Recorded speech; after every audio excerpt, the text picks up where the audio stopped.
FR. Afrique Plus, Alain Foka.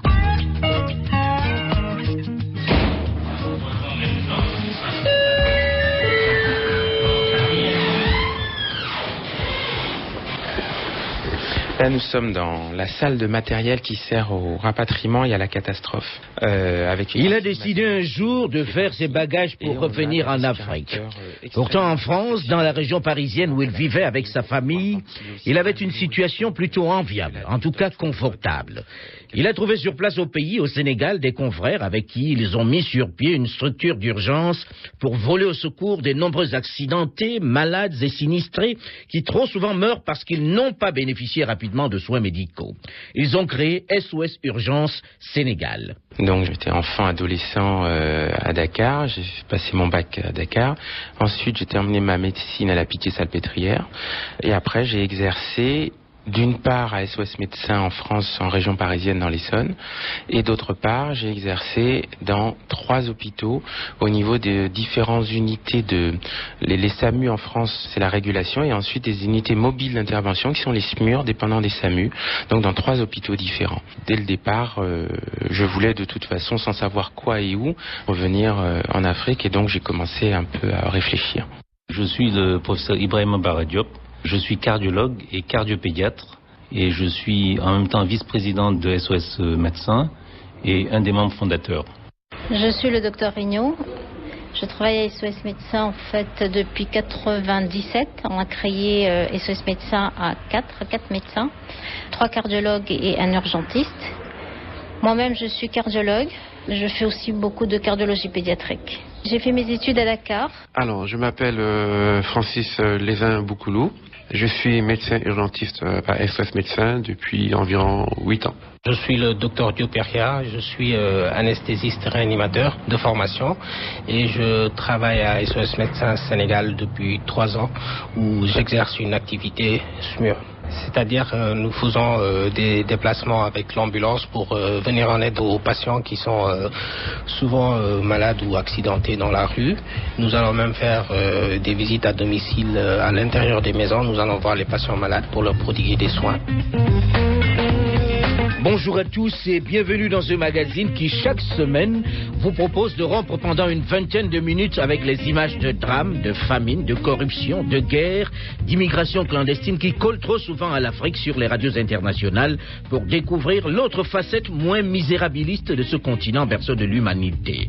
Celle de ceux qui, au milieu de cet océan de misère, créent des richesses, créent des emplois, construisent le futur, bref, entretiennent l'espoir. Alors ici nous sommes dans la salle de staff, je dirais, qui est une salle totalement équipée avec un système de vidéo proche, un système projecteur, avec un système relié avec L'aventure de SOS Médecins Sénégal commence par le désir du docteur Massamba Diop, qui à cette époque travaille au SMUR, le service médical d'urgence dans la région parisienne.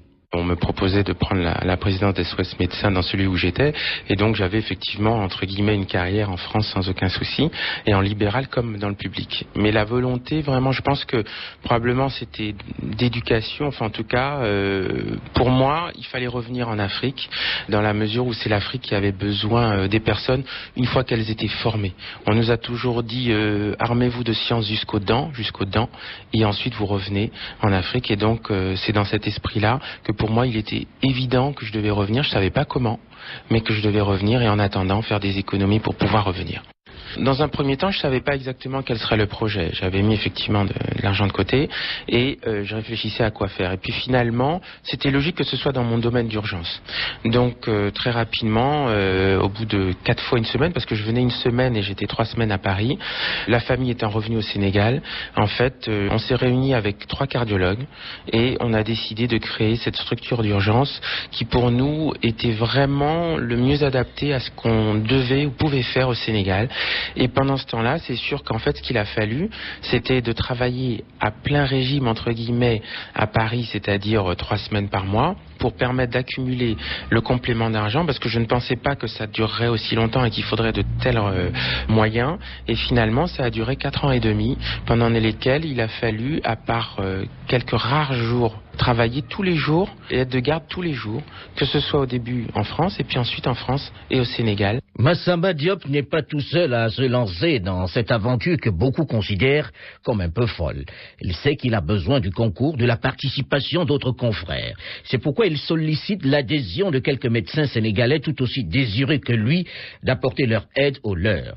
Dr Kadia Barigno fait partie des membres fondateurs qui vont tout de suite se joindre à lui. La création des SOS Médecins a été le fait surtout d'un médecin urgentiste, qui est le docteur Massamba Diop, et qui voulait s'installer au Sénégal, revenir au Sénégal, et qui a proposé donc à 3 autres médecins sénégalais de créer la structure. Le professeur Ibrahima Bara Diop est l'un des cardiologues. C'est à la base un engagement citoyen. Parce que, si vous voulez, l'idée au départ, c'était pas du tout de pouvoir vivre d'une structure qu'on mettait en place, mais c'était simplement de combler un besoin. Il y avait un réel besoin dans les premiers secours. Ça veut dire que le pronostic vital pouvait être engagé pour n'importe qui sur Dakar, s'il faisait par exemple un malaise cardiaque ou un accident de la voie publique, et il y avait un réel besoin à combler. Donc l'idée de départ, c'était de pouvoir venir en réponse à un déficit, et on peut dire que, en ce qui concerne les structures publiques, il n'y avait pas de structure capable de relever ce défi. Docteur Massamba Sassou Diop. On a discuté sur la façon dont on allait organiser les choses et donc on s'est réunis ce groupe au départ. Chacun d'entre eux, faut savoir, ont bien sûr une expérience internationale et ont travaillé de façon non négligeable au moins 2 à 3 ans en France d'une façon ou d'une autre et voire dans d'autres pays aussi.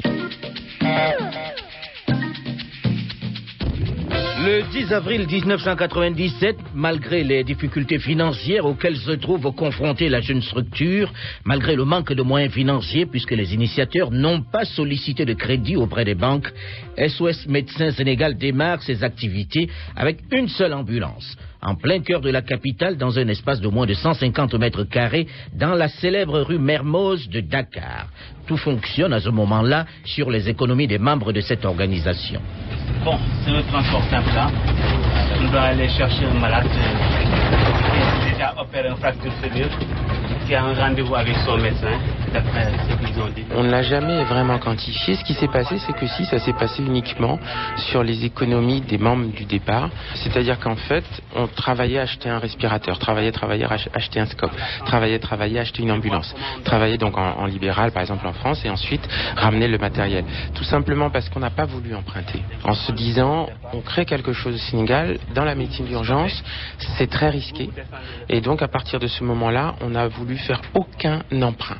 Donc il n'y a eu strictement aucun emprunt et ça a été directement sur fonds propres et c'est pour ça que ça a mis, entre les économies qui avaient été faites avant et l'activité pendant le début, c'est ce qui a permis au fur et à mesure d'acheter le matériel sans pour autant emprunter. Ça a été vraiment fait au fur et à mesure comme ça. Quand on a eu le matériel de départ, on a ouvert, c'était le 10 avril 97.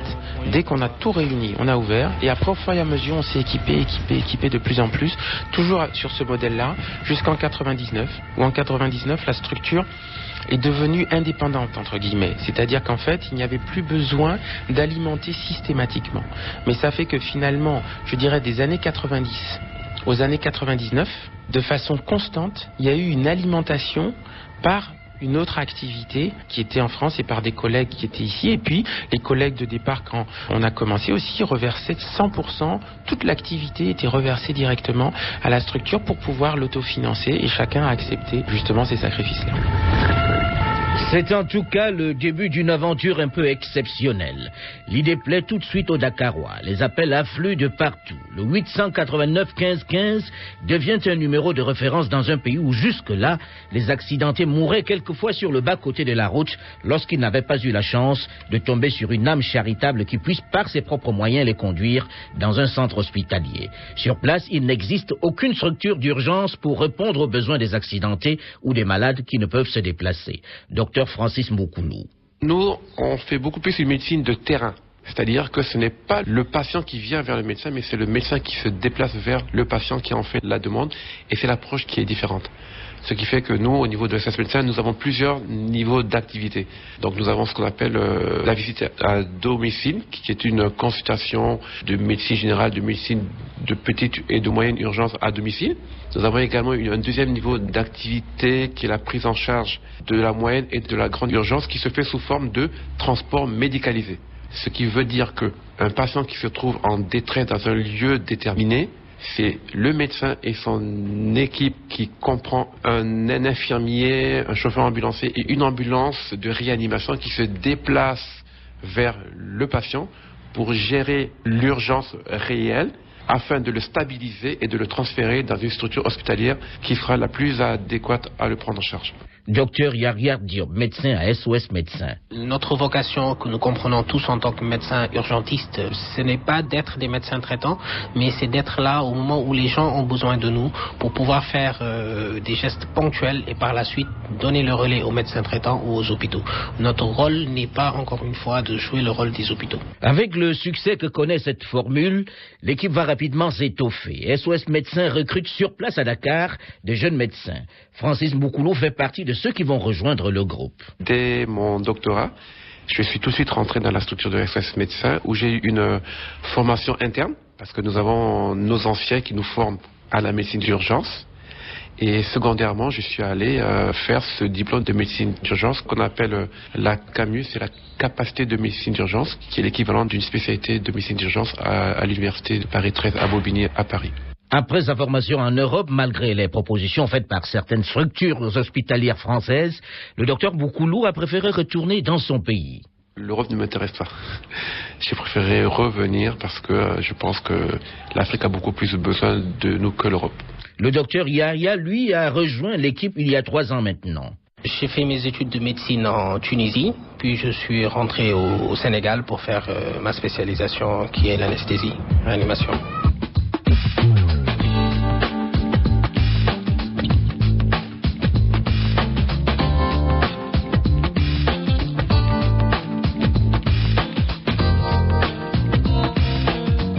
Outre l'attachement à leur métier et leur patriotisme, ce qui semble lier un peu plus les initiateurs de SOS Médecins Sénégal, c'est sans aucun doute le désir, le souci de bien faire, la perfection.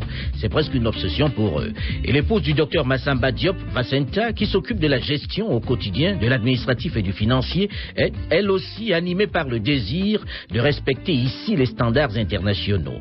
Le but pour tous est de rompre avec cette image qui veut qu'en Afrique, l'on ne puisse pas respecter les normes et les process internationaux, que les hôpitaux et les structures du sud du Sahara soient toujours perçus comme inférieurs, de moindre qualité. Docteur Kadia Regnault. La qualité est une chose très importante, surtout dans le domaine médical, je pense dans pratiquement tous les autres domaines, mais particulièrement dans la médecine, parce que nous avons en charge la vie des patients, et pour cela, il faut effectivement être un bon médecin, mais surtout travailler dans la qualité. Docteur Massamba Sassou Diop. Dès le départ, on a conçu vraiment SOS dans un système de qualité. Je dois parler aussi d'une personne qui est la directrice administrative d'SOS Médecins, qui est Madame Diop, qui était consultante en fait en organisation et juriste au départ. Et dès le départ, ensemble, on a travaillé tous sur un système de qualité. Donc non seulement de ne pas faire les erreurs qu'il y avait éventuellement en Europe, en organisation et dans le système, et d'autre part, en termes de qualité, au bout de presque 6 ans d'exercice, on avait envie d'aller encore plus loin. Et on se disait comment on voulait monter encore en qualité. Parce qu'en préhospitalier, il n'y avait aucune structure dans le monde qui soit certifiée ISO. On avait par contre, on connaissait, il y avait un laboratoire par exemple qui s'était certifié. Et on a discuté avec la personne au Sénégal d'ailleurs, Tidiane Sibi. Et c'est comme ça que on en est venu à se dire mais pourquoi pas une certification et pourquoi pas être le premier SOS certifié dans le monde. Ça nous permettait non seulement de gagner en qualité, encore, et puis en même temps, finalement, de se dire l'Afrique peut être pionnière dans un domaine, dans le monde entier. Et c'est là qu'on a pris un auditeur qui nous a suivis. Et d'ailleurs, cet auditeur, dès le premier jour, nous a dit mais attendez, c'est impressionnant, vous avez déjà réalisé 70% de la qualité. C'est-à-dire maintenant, il faut simplement que vous prouviez ce que vous faites. Vous faites déjà. Maintenant, il faut mettre sur papier. Et bien sûr, tout ce qui était la partie, je dirais, entre guillemets, paperasse, qui est aussi un très gros travail, mais qu'en fait, on était déjà allé très très loin dans la qualité. En effet, SOS Médecins Sénégal va devenir le pionnier mondial dans la qualité puisqu'en 2004, elle va obtenir la certification ISO 9001 version 2000. Une reconnaissance de la qualité et de l'organisation du travail qui va conforter de nombreux partenaires. Madame Vicenta Diop. C'est à l'initiative du docteur Diop, d'abord, parce qu'il avait entendu, il y avait un laboratoire Bio24 qui avait entamé cette démarche. et il s'était intéressé avec le docteur Sibi et il s'est dit pourquoi pas nous. Au départ, je dois dire que j'étais assez réticente parce qu'il me faisait du travail en plus, parce que évidemment c'était moi qui devais m'en occuper, mais je dois dire que je suis extrêmement ravie de cette décision parce que ça a vraiment un plus et c'est surtout il y a eu un entraînement positif de toute la part de l'équipe. C'est ça qui me réjouit. Avant, je faisais tout et là, j'ai pu déléguer à tout le monde et tout le monde a suivi. Ça c'est extraordinaire. Docteur Massamba Sassou Diop.